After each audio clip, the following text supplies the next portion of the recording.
안녕하세요. 일신사입니다.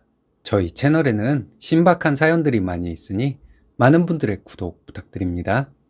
이번 사연은 다과상을 엎은 시아버지, 머리를 때린 시어머니 가슴팍을 밀쳐버리고 연 끊었다는 며느님의 사연인데요. 함께 보시겠습니다. 안녕하세요. 얼마 전 일을 생각하면 손이 부들부들 떨립니다. 결혼 2년 차이고 돌진한 아이 키우는 전업주부예요. 반대하는 결혼도 아니었고 남편이 결혼하고 싶다고 난리였습니다. 양가 도움 없이 결혼 비용도 반반했고요. 살면서 조건 같은 것은 따진 적도 없었는데 따져보면 제가 신랑보다 월등히 좋습니다.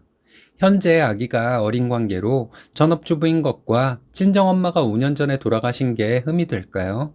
제가 전업주부라고 시댁에 와서 이거 해라 저거 해라 하는 소리 아기 100일 때부터 들었네요.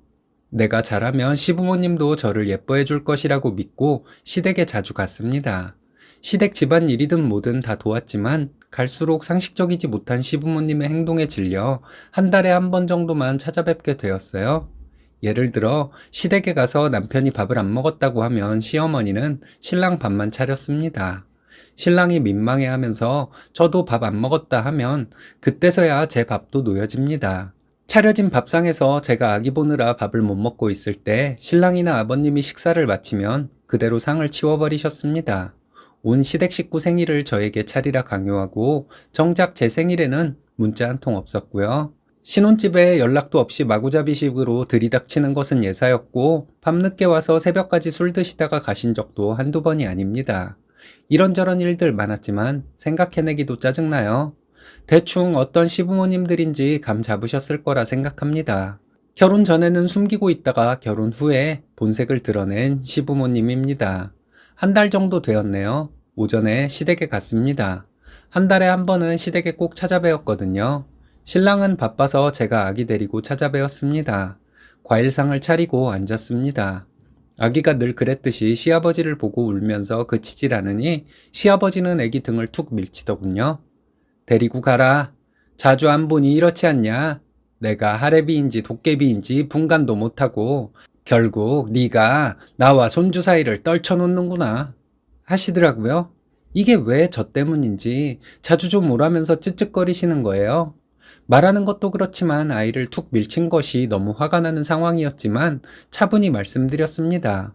한 달에 한 번 오는 것도 신랑 없이 혼자 오는 게 쉬운 일이 아니라고. 아기가 걷지를 못하니 아이 안고 아이 밥, 간식, 기저귀 등이 든 가방을 들고 오는 거 생각보다 힘든 일이라고. 제가 시댁에 오는 것은 놀러 오는 것이 아니라 아버님과 어머님께 아이 보여드리려고 맘먹고 오는 것이라고 했습니다. 그랬더니 대단한 일 한다 그래 하시고는 상 치워라 하시며 과일상을 제 쪽으로 확 미시더군요. 제 무릎에 과일이 떨어지고 아이도 눈이 동그래져서 쳐다보고 있었습니다. 기분이 너무 나빴습니다. 할아버지란 사람이 아이 등을 툭 치는 것도 너무 화가 나고 상을 며느리한테 휙 밀어서 엎어지게 한 것도 너무 화가 났습니다. 그래서 과일을 툭툭 쳐내버렸습니다. 시어머니가 저에게 뭐 하는 짓이야? 하면서 소리를 지르더군요. 대꾸도 하지 않고 일어났습니다. 짐 챙기고 있으니 시어머니가 등 뒤에서 못 배워 처먹은 년이라고 욕을 하시더군요. 돌아보면서 방금 뭐라 하셨냐고 했더니 바로 손바닥으로 제 머리를 치셨습니다. 머리가 휙 돌아갈 정도로요. 초등학교 때 치고받고 싸운 이후로 누군가에게 맞아본 것이 처음이었습니다. 되도 않는 이유로 쌍욕을 먹고 모욕감을 느낀 것도 처음입니다. 앞에 있는 사람들이 시어른들이란 것을 망각했네요. 저를 때리려고 달려드는 시어머니 가슴팍을 두 손으로 팍 밀었습니다. 퍽 소리가 나며 시어머니는 나동그라졌어요. 순간 이성의 끈이 끊어진 것 같아 제 자신이 겁이 났습니다. 욕이 목구멍까지 차오르는 것을 간신히 참고 시부모님을 노려보았습니다. 두 분도 놀라셨는지 아무 말씀 없었어요. 아버님은 아이를 때리고 상을 업고 어머님은 나를 때리고 이게 무슨 못 배운 짓거리냐 소리를 질렀습니다. 마음 같아서는 두 분 다 두들겨 패주고 싶지만 똑같이 저질스런 사람 될까봐 참는다고 했어요. 그리고 나와서 신랑에게 전화했습니다. 너네 부모님한테 맞고 나오는 길이라고. 남으로 살던 사람들한테 며느리란 죄로 모욕 느낀 거 진짜 후회하게 될 거라고 했습니다. 신랑은 계속 전화가 오고 저는 안 받았어요. 신랑은 저 많이 아껴주는 사람입니다. 저는 그 길로 택시 타고 친정으로 갔어요. 아빠가 속상해 하실 것 뻔히 알고 있었지만 아빠에게 가지 않으면 아빠가 더 속상해 하실 것 같아서 친정으로 갔습니다. 처음에는 친정으로 괜히 갔다고 생각했습니다. 저희 아빠가 울었거든요. 너무 속상한 것 같았어요. 이쁨 받으며 지내고 있다 생각했는데 이렇게 시어머니에게 맞고 오니 속상하셨겠죠. 정작 저는 울지도 못했습니다. 제가 아빠에게 이제 도저히 못 살겠다, 이혼을 하던지 시댁 식구들과 연 끊고 살던지 할 것이라고 시부모님 두들겨 패고 싶었는데 꾹 참고 왔다 하니 저희 아빠가 막 화를 내셨습니다. 아빠가 너를 그리 키웠냐고, 결혼 생활이 소꿉놀이인 줄 아냐고 소리 지르시길래 나는 여기 맞았고 이러이러한 일이 있었는데 하면서 울먹거리니까 놀란 표정으로 한참을 계시더군요. 그리고 아빠는 담배 피우러 나가셔서 흐느끼며 우셨습니다.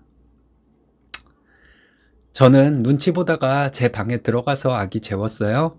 제가 막내이고 아빠에게 애교도 많으니 아빠가 유독 저를 예뻐하셨는데 맞고 왔다고 하니 저희 아빠 충격이 이만저만한 것이 아니었겠죠. 엄마가 너무 보고 싶었습니다. 우리 엄마가 있었으면 가만히 안 있었을 텐데. 신랑은 퇴근하고 친정으로 바로 왔습니다. 아빠는 술 드시고 계셨고요.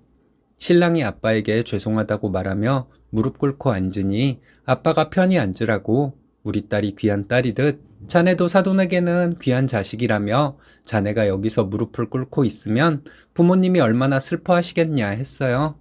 나는 우리 딸 행여 흉질까 휴일에 다친 딸을 들쳐업고 온 동네 병원을 뛰어다닌 적도 있었고, 낚시 가서 곤히 잠든 우리 딸 모기 물릴까 내내 부채질해 주었고, 달아버릴까 자주 쓰다듬지도 못하고 키웠다고. 그렇게 소중하게 키우면서도 예의는 엄하게 가르쳤는데 뭐 때문에 사돈들이 화가 나서 애를 때렸어야 했는지 통화 좀 시켜줄 수 있겠냐고 차분히 말씀하셨습니다.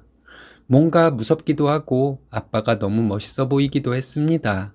신랑은 잔뜩 겁을 먹고 죄송하다고, 꼭 사과시키겠다고, 앞으로는 이런 일 절대 안 생기도록 본인이 중간에서 잘 하겠다며 한참을 빌었습니다. 실상 신랑은 아무 잘못도 없는데 저는 그날 친정에서 자겠다고 하고 신랑을 보냈습니다. 신랑이 시부모님께 바로 찾아가서 난리를 쳤더라고요. 시부모님은 화가 나셨다고 합니다. 저희 아빠는 본인이 화내고 날뛰고 하면 신랑도 반감을 가질 테고 괜찮다, 자네 잘못이 아니다 하며 넘어가면 우리 집안을 쉽게 볼 것이라고, 너희 엄마가 있었으면 오늘 펄펄 뛰었을 것이라고 하는데 그날 정말 엄마의 빈자리가 크게 느껴졌습니다. 아빠의 사랑도 느낄 수 있었고 신랑의 든든함도 느낄 수 있었습니다.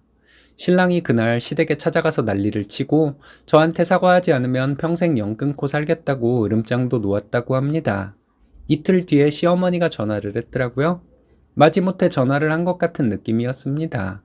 저에게 미안하다 하셨어요.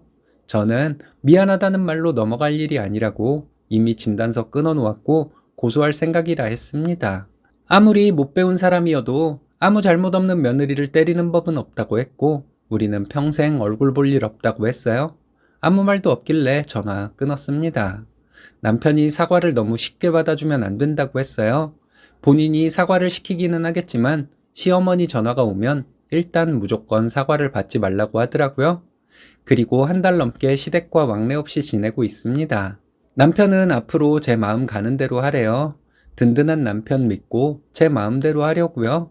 마음은 거의 다 풀렸는데 다시 시댁과 왕래를 하더라도 저는 평생 손님으로만 다녀올 생각입니다. 그래도 되는 거겠죠?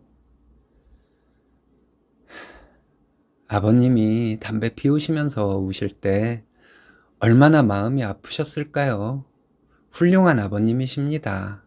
딸을 진정으로 사랑하시는 인격자 아버님을 위해서라도 본인을 소중하게 여기시기 바랄게요.